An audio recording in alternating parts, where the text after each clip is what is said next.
So Chariots of Fire was the story of Eric Liddell, the Flying Scotsman. And the Flying Scotsman was actually one of the world's fastest trains back in his days. It was the early 1900s, and the Flying Scotsman was a train that kind of blew past all the other trains in the world. And so he was dubbed the Flying Scotsman.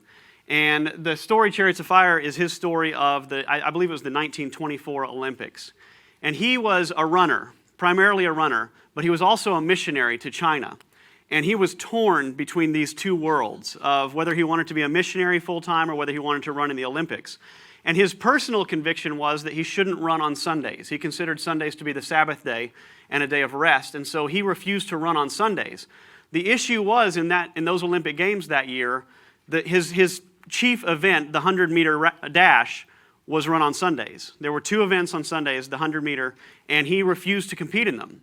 And so he was stuck in another event, which was not his best event, the 400. And if any of you have ever run track, the 400 is the devil. The 400 is the worst event in the world because you sprint the entirety of it. You just full speed as fast as you can. So in the 100, you run it as fast as you can, and in the 400, you run it as fast as you can, but the 400, you run it 4 times longer. And so it's a grueling event, and it wasn't his sweet spot at all. So he was torn. He wanted to do missions in China. He was thinking maybe the whole thing working out the way it was God telling him that he should just ditch the Olympics entirely and go to China and be a missionary full-time. But he finally made the decision that he was going to run in the 400. And that year he won the gold medal. And he's famously quoted because somebody was saying, which should you do? He was talking about, which should I do? Should I be a missionary to China? Should I run in the Olympics? And he was famously quoted saying this. He said, "When I run, I feel his pleasure. When I run, I feel the pleasure of God." And so it brings up all these kinds of questions about what people are designed for and who we are as people. Is if you're a runner, should you sacrifice kind of who you are and what you feel like and what you seem to be designed to do in order to do maybe a more by-the-book type ministry? Well, probably if he had gone to do missions, he wouldn't be the star of the movie Chariots of Fire, one of the more famous movies of all time. But last week, we have an email set up for questions@daylightchurch.com, and this is anything you want to ask. If you want to ask about how we run things, how we handle our money, why we do things the way we do, why do people raise their hands in worship, what about the dinosaurs and evolution? I mean, anything you want to talk about, you throw it up there, and I'm happy to talk about it. It's one of our kind of hidden values here is that we're not afraid of any question. And one question I got last week was this. It said, how do we find our gifts? And it's a pretty simple question, and I kind of had to extrapolate what I think the question even means. But I think it's kind of like looking at Eric Liddell, trying to find out, it's almost like, who am I? It's like, what am I supposed to do in this life? Where am I supposed to go in life? And it's a tough question, and things don't always fall in line. You might think you're supposed to do one thing, but circumstances push you in an entirely different direction. How much do circumstances play a part in what your giftings are? Who are you as an individual, and where do you fit in? And so I'm going to do my best to tackle some of that. I'm going to quote Soren Kierkegaard, the famous Christian philosopher here. He says, "The Christian heroism, and perhaps it is rarely to be seen, so few people actually do this heroic thing that Christians are called to, is to venture wholly to be oneself as an individual. This definite individual alone before the face of God, alone in this tremendous exertion and this tremendous responsibility." Life is tough, and life comes with responsibility. Every single day you have this possibility of making an impact in people's lives. And if you get on the wrong path or go the wrong direction, there's this sense that I'm not doing what I'm supposed to do. And Soren Kierkegaard would say that's life's big battle. It's to figure out who you are and to figure out what you're supposed to do with life. There's a scene in this really amazing movie called Joe versus the Volcano. Now, who has seen Joe versus the Volcano with Tom Hanks? All 5 of you. Great. It's embarrassing to say, I love this movie. It is the dumbest movie ever. I mean, it's just absolutely idiotic. Like, not even on a Dumb and Dumber type level. It's like a totally different kind of weirdness. But there's this character, Joe Banks, who is told that he has what's called a brain cloud. And they've taken MRIs of his brain and show this dark spot in his brain. And he's been told that he has just a little bit of time to live. And so he liquidates all his assets, quits his job, and goes on an adventure. And at one point on this adventure, he's in a limousine with a chauffeur. And he's telling the chauffeur kind of that he's going on an adventure. And the chauffeur's kind of bored with him, you can tell. And he says, where do you want me to take you? He says, well, I guess I'm going to need some clothes. And he's starting to pull out, and he says, well, where do you want to go shopping? He says, I don't know. Where do you buy your clothes? And the chauffeur slams on the brakes and pulls over and gets out of the front of the limo and comes to the back and sits down next to him. And he says this, what I just think is a brilliant quote. The guy's name is Joe Banks, the guy with the brain cloud. He says, Banks, clothes make the man. I believe that. You say to me you want to go shopping, you want to buy clothes, but you don't know what kind. You leave that hanging in the air like I'm going to fill in the blank. That to me is like asking me who you are. And I don't know who you are. I don't want to know. It's taken me my whole life to find out who I am, and I'm tired now. You hear what I'm saying?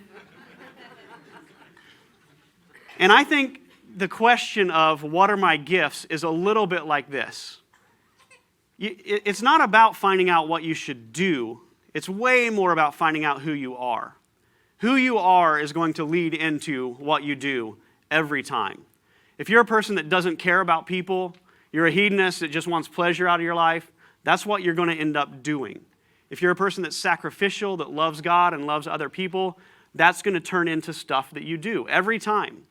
And so asking somebody to tell you what your gifts are is very similar to asking this chauffeur, what kind of clothes should I wear? Because you're asking him to define you. And there's no pastor that can do that. There's no person that can do that. That's kind of a thing between you and God. I can give tips. I can kind of talk about stuff that's on my mind where this thing is concerned, but I can't answer the question for you, what are your gifts? Really, it's the question of who are you? And who are you determines what you do. The Bible talks about gifts a lot. And a lot of times the Bible does talk about stuff that you do or talents that you have or abilities that you use.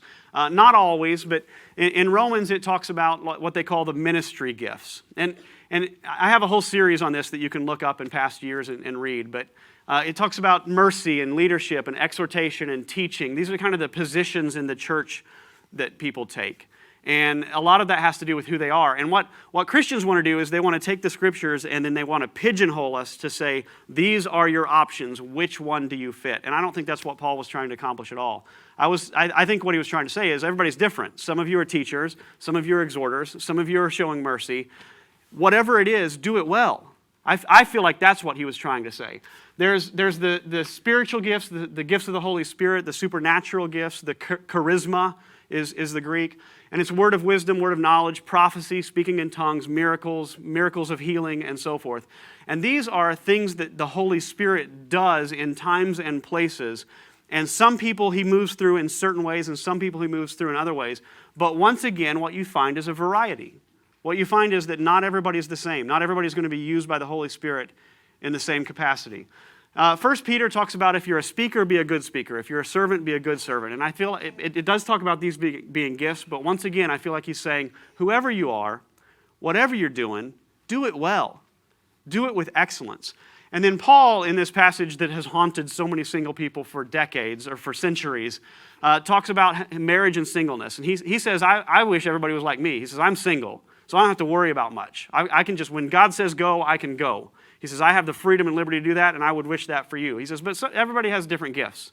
So almost exactly what he says verbatim. He says, everybody has a different gift. For some people, it's marriage. For some people, it's singleness. But once again, what the Bible is saying is, wherever you are, whoever you are, whatever your life is shaped up to, let that be something you return to God. God has given you a gift of life. Return that gift back to Him. So I want to introduce you to three people, three fictional characters, and talk about how they attended church. And we're going to pretend the church is called First Church just for simplicity's sake. I've never understood First Baptist and First Methodist because they're just trying to beat the seconds, I guess. I don't get it.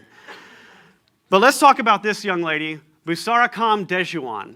And Busarakam comes from Thailand. And in Thailand, everybody has a nickname.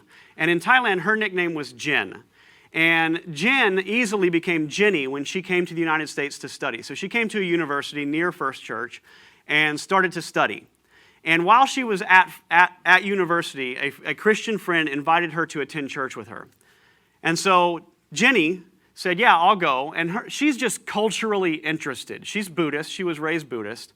But she's interested in the culture, but she's nervous about attending church. She's nervous about going to First Church because, first off, her ESL skills. Her English is her second language. and she's a little concerned about looking stupid because she doesn't understand the culture. This whole thing is all new to her. She doesn't understand Christian music. She doesn't understand what communion is. So when she comes in, it's kind of awkward. But she's really fascinated. And what she finds real quick, and the earliest thing is she finds some people to be kind of friendly, which she's happy about because she feels a little isolated living in her dorm room by herself. And she likes the music. There's something about the music that just feeds her soul and she appreciates. So she starts attending and checking out First Church. Then there's Melodia Tynes. And Melodia owns a little boutique. And she's hyper creative, just a really special person. But she's, so where Jenny is kind of introverted and shy and keeps herself, Melodia is not like that at all. Man, when she comes in the door, she's meeting people. She's hugging people that she's never met in her life. She's enjoying the coffee. If she doesn't like the first cup, she goes and gets a second cup of a different flavor. She's just a little bit outrageous. She's fun. And she calls herself a lazy Pentecostal. She was raised in a Pentecostal church, but she's kind of drifted away from church for a while, and she still believes everything she's always believed, but she's not really active in the church. And by the time she leaves the church, she remembers 4 different people's names. Like she met them, she remembers them, and next time she stops by, she's going to know them by name. And then you've got this guy who was ruined when Nicolas Cage came to prominence. Because his parents named him Nicolas Cage years before Nick Cage ever became a thing. So now he just simply introduces himself as Nick, and he always makes the joke that his dad thought of his name while he was shaving. Real, kind of a backwoods, simple dude. He refers to God as the man upstairs or the big guy. He's not a hugger. He doesn't come in. So when he sees Melodia, he kind of moves to the opposite side of the hall and walks down. Because he'll shake your hand, but he's just not super affectionate. And he would say that he hasn't had his come to Jesus moment. That's how he describes it. He says, I haven't had my come to Jesus. He says, but I've been thinking about it. And that's what he said for like 4 years now, is I've been thinking about it. And he comes into a service, and when he sits there, he's not afraid of anything. He's just here. And he came by because he thinks maybe he needs a connection with the big guy. And he sits in a service, or during the worship portion of the service, he stands with his hands on the seat in front of him and just kind of looks around. He's not very active and involved. Now, each of these people got involved at First Church and stayed for a while. And each of these people decided they wanted to invest there. They wanted to take who they were and become kind of a part of what was going on. So Jenny, like I said, she was very nervous when she came to church, but after a while, she got kind of excited about how friendly people were, so she joined one of the church's small groups. And she wasn't a Christian at this point. But she liked the community. She liked learning about Christianity. She liked learning about America and learning and improving her English skills. So she started showing up, and she would always bring cookies, and she would make Thai tea. I don't know if you've ever had Thai tea, but it is the nectar of the gods, right? I mean, it is a brilliant substance.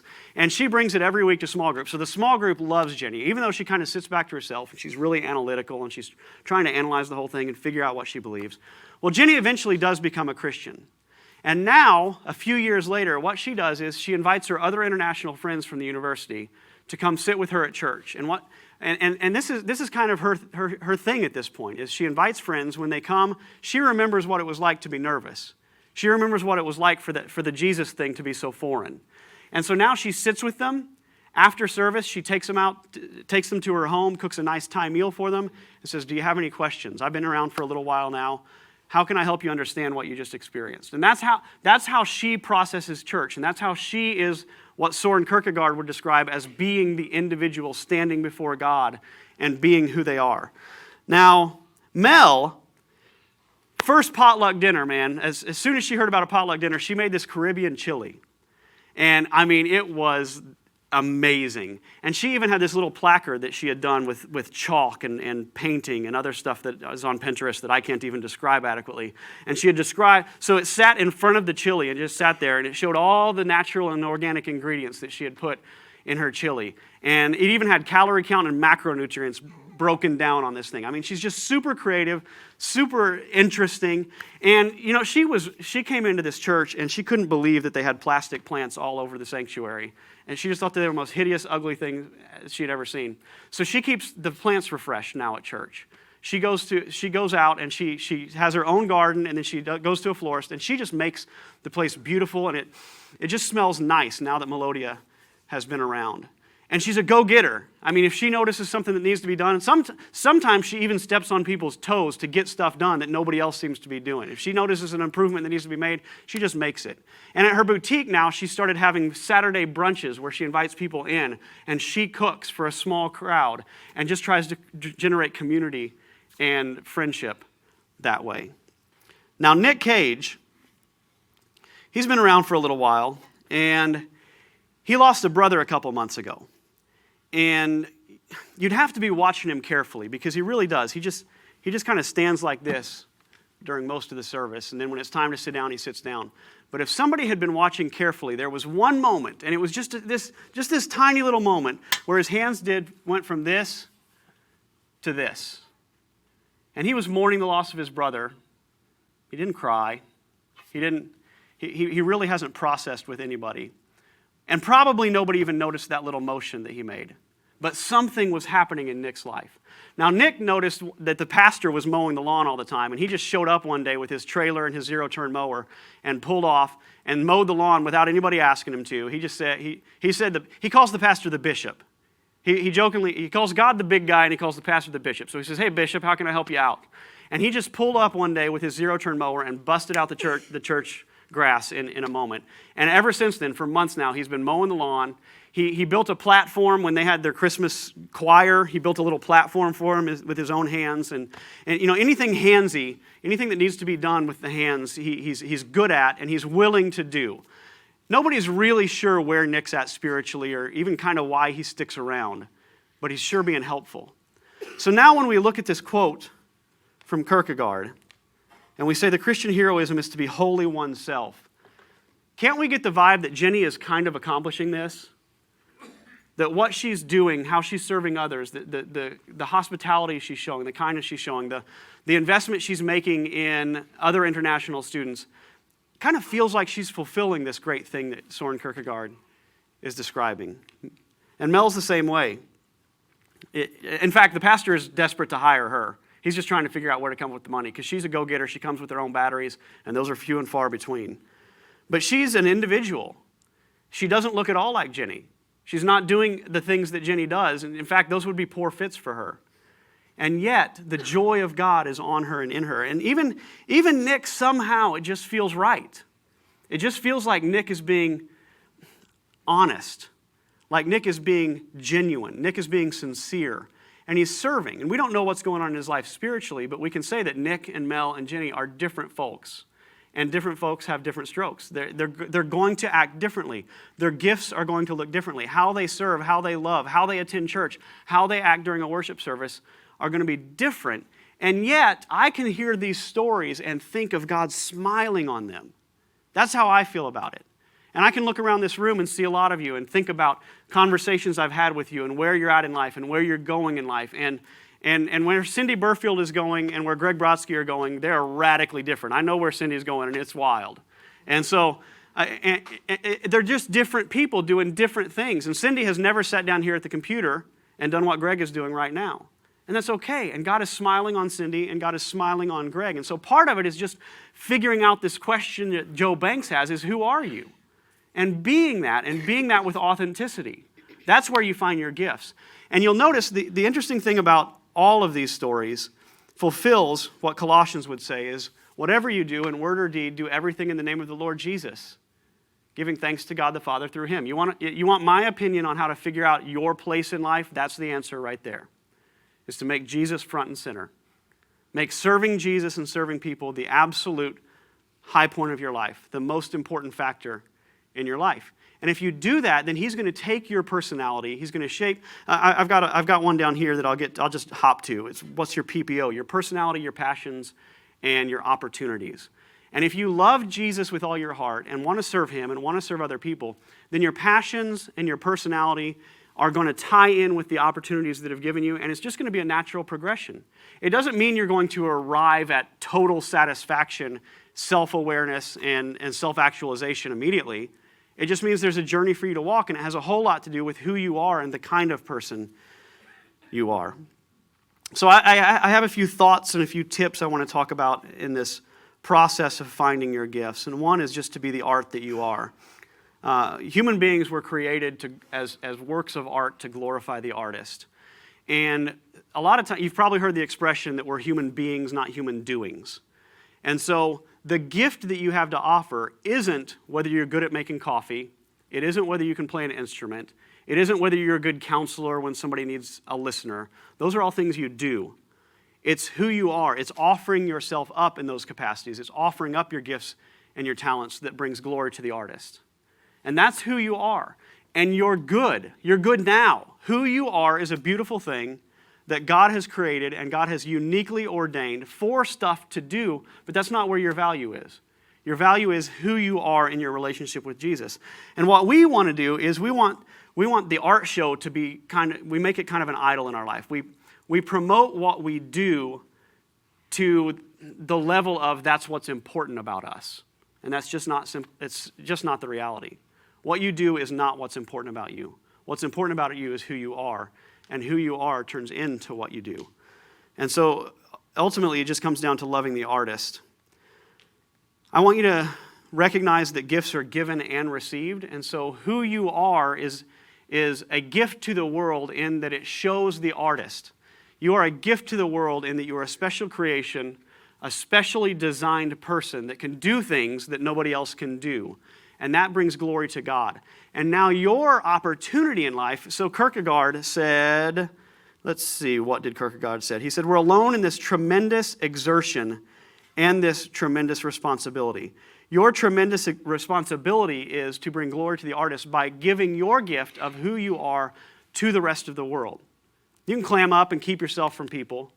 You can go your own journey and kind of keep people at bay, or you can be the art that God designed you to be in front of people and make a difference in people's lives.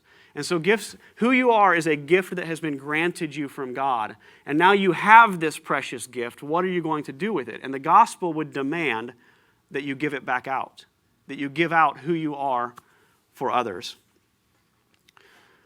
I want to encourage you to ditch it. And here's what I mean by that. My mom used to tell this joke about a guy who came in to be fitted for a suit. And they took all his measurements, and he came back a couple days later because the suit was supposed to be finished. And when he put the suit on, this sleeve was shorter than this sleeve was long. And so the tailor said, well, that was a mistake on our part. We admit that. But maybe if you would just turn your shoulders a little bit. And if you would just hold your shoulders like this, then and he did it. And he did it like this, and that sleeve climbed down, and this sleeve climbed up, and all of a sudden his suit fit. And he says, well, the pants are a little tight. He says, well, you need to kind of bend over and suck in your gut real hard. And so he's standing there like this, and he says, now that fits nice. And this pant leg is a little short, and this one's a little crooked, so he has him hold his legs kind of like this, and he has to walk like this. And so now he's sucking his gut in, and he says, well, that looks great. And so the guy says thanks, and he buys his suit, and he walks out of the tailor shop like this, and this woman's coming through the door, and she says to the tailor, she says, that poor man, his life must be really challenging. She says, but doesn't his suit fit nice?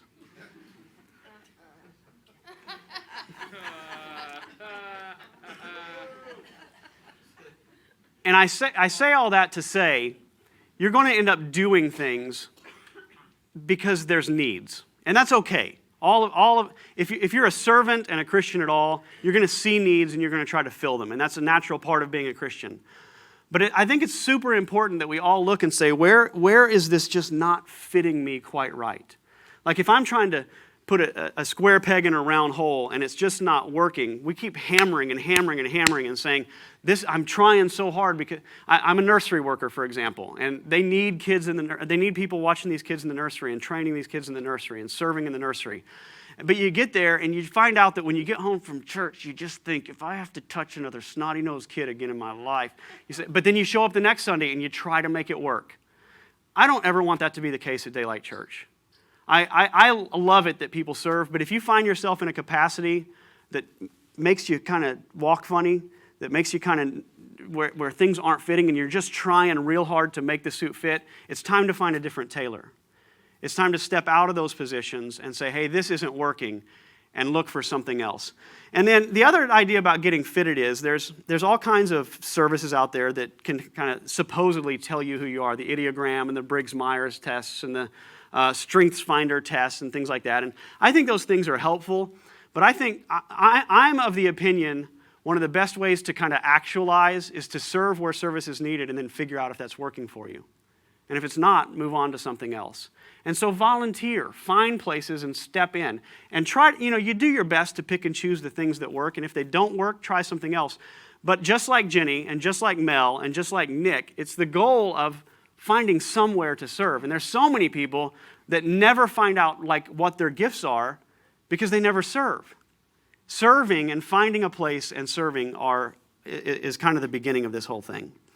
Another interesting question as far as kind of what your gifts are and what you should do is this question of where does time stop? Meaning there's certain activities, if you're the nursery worker that hates working in the nursery, man, that's going to be the longest hour or 2 hours of your life. You're going to hate it. If I sit down and have to do data entry for 2 hours, it feels like 2 decades to me. I just am not a tedium guy. I can't do it. It drives me absolutely insane. Where I get lost is in thinking. That's where time stops for me. That's where time just seems to totally stop flowing, is where I'm thinking, what am I going to present on Sunday? I'm thinking about you guys and thinking, what would be helpful for them to hear? I hear an illustration and I think, wow, that really fits into this. And I'm always putting those pieces together to kind of do what I'm doing right now. And that's my passion. At my core, that's the thing that gets me. That's the thing where time stands still. There's a couple other things I do. One is processing photography. I don't get it. I don't know why. But if I go on a trip or even throughout my days and I take pictures, I love cropping them and changing the contrast and the brightness and bringing the levels up and putting a little vignette on it. And I create a book for our family every year about our year, most years anyway. And somehow I get lost in that process. I go through it and time seems to stand still. It's super easy on me. So I know that I have a passion for that. I just have no idea where that fits into my life at this point. I think it's just my hobby. It's something I do to kind of shut off my brain. But what is it for you? What are the things that when you do them, you could do them forever and be happy about it? My sister-in-law is kind of the opposite of me. Like if there's something off at the bank, I don't have any trouble calling up the bank workers and saying, hey, there's a deposit that's wrong, boom, boom, boom. She dreads that kind of interaction. She is a little bit distant from people and keeps social stuff here, and yet she could sit down and do data management for days without blinking an eye. If the financial books are off by a dime, she will look at them and look at them and look at them and study them for days until she finds out where in the world did that dime go. I would rather quit my job and move away and never see anybody I know again than do that. I mean, we're just different people. And so the question is, what can you do? What do you do? What are you good at? What are your passions? What is your personality? And you go from there. I also want to encourage you, what happens a lot of times is we find our niche, but we exhaust ourselves so much that it no longer feels right. And so there may be things that you're good at, that you love doing, but you've exhausted yourself so much and you haven't taken rest and you haven't taken time for yourself to build yourself up and to re-strengthen yourself. And all of a sudden, even the things that you're passionate about just kind of stink. And you'd kind of like to get away from them. Rest is a pivotal part of all this. But I also want to encourage you not to be slothful. A lot of people never find that what you would never self-actualize. They never come up with a purpose because they're just flat lazy. They won't get up early enough to do anything. They won't show up on time to make anything happen. You're going to be a vegetable your whole life, and vegetables miss their purpose. Somehow, rest and hard work are balanced to make you, the kind of you that is an art piece that displays the magnificence of God. I also want to encourage you not to skip leg day. Any weightlifters know what I'm talking about. Leg day produces human growth hormone that makes all the other days of lifting work. If you skip leg day, you end up with twigs for legs and a big upper body, and you just look silly. Leg day really is kind of the jump start. It's the engine, the catalyst that makes everything else work when it comes to weightlifting. And so the encouragement, but leg day is also the hardest day. Leg day is the day where you can barely get up the next morning if you do it right. And so a lot of people want to skip leg day for the pain, and you can't do that. So if you think that finding yourself and finding who you are and finding your gifts is going to be an easy road, I would say you're mistaken. I would say that you're going to have to pay some prices. There's always sacrifices in who you are. There's always so whether it's the tedium of data entry or whether it's preaching or whether it's working in the nursery, there's going to be days where you just don't want to do it. And a lot of times what happens is we say, because there's days we don't want to do it, it must not be my calling. It must not be my gift. And I'm telling you that every calling, every person's gift, every person's destiny comes with leg day. Every time God calls you to do something, it comes with moments where you think, I just don't want to. So not wanting to is not a factor on whether this is who you are. Not wanting to is just a part of the process. And then finally, I want to encourage you to ask 2 or 3 friends. Your friends know things about you that you don't know. And they can be really hard conversations. You can say, I mean, think how terrifying this is. Tell me about me. I don't know that I want to hear the answer to that. I mean, I'm fairly self-aware, so I know a lot of my issues, and probably you're not going to surprise me, but you might. But ask people, what do you see as my gifts? Where could I serve? Talk to your pastor. Talk to your therapist. Talk to your spouse. Talk to your kids. Man, try that exercise as a parent. What could I do to be better? Ooh, be careful, right? But talk to people and say, tell me about me, and you'll find a lot about yourself that will help you decide, where do I go from here? But when I said 2 or 3 people, I also mean God. And this is kind of my closing thought on this, is if we're talking about gifts that God's given you, a person that God has designed you to be, we would be remiss not to stop and prayerfully say, God, what do you want from me?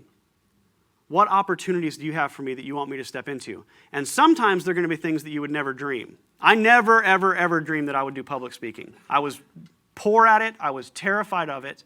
And today it's my passion. So God might awaken something in you that you never dreamed would be possible. Or he might just bring up something at the church that needs to be, bringing Thai tea to small groups. It might be there's plastic plants in the sanctuary and they're ugly. I mean, and I would never notice the plastic plants. But if you just be quiet and still and say, God, what? Who am I? What do you want from me? And just listen and try to hear and then try to respond. And if it isn't a fit, then you go back to the prayer and say, hey, that didn't fit very well. Maybe I didn't hear you. Maybe, I don't know how this whole thing works, but what is it? But just quietly, confidently ask God what you should do, and then do that and see what happens. Again, Soren Kierkegaard said it's a heroic thing to be alone in the face of God, to be an individual standing before God. I dare say that most people never have that moment.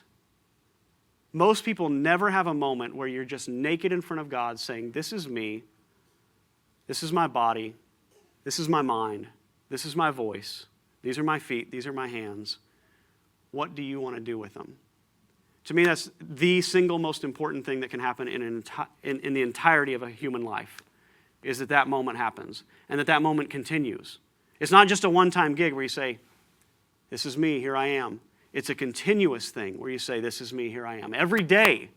Because once you've given it, then you're in that relationship where it's just constantly there. This is me, who I am. Who I am. What do you want from me today? And he will answer. And again, whatever you do in word and deed, do everything in the name of the Lord Jesus, giving thanks to God the Father through him. I'm of the opinion, once you do that, once you say, here I am, everything is yours. My voice, my feet, my hands, my money, my time, my family, my car, my house. It's all yours. And you live your life glorifying Jesus and making him first in your life. Self-actualization just happens. That's who you were designed to be. I am of the opinion the person you were designed to be can never happen without that. That's the key and the foundation of finding out who you are and what your gifts are.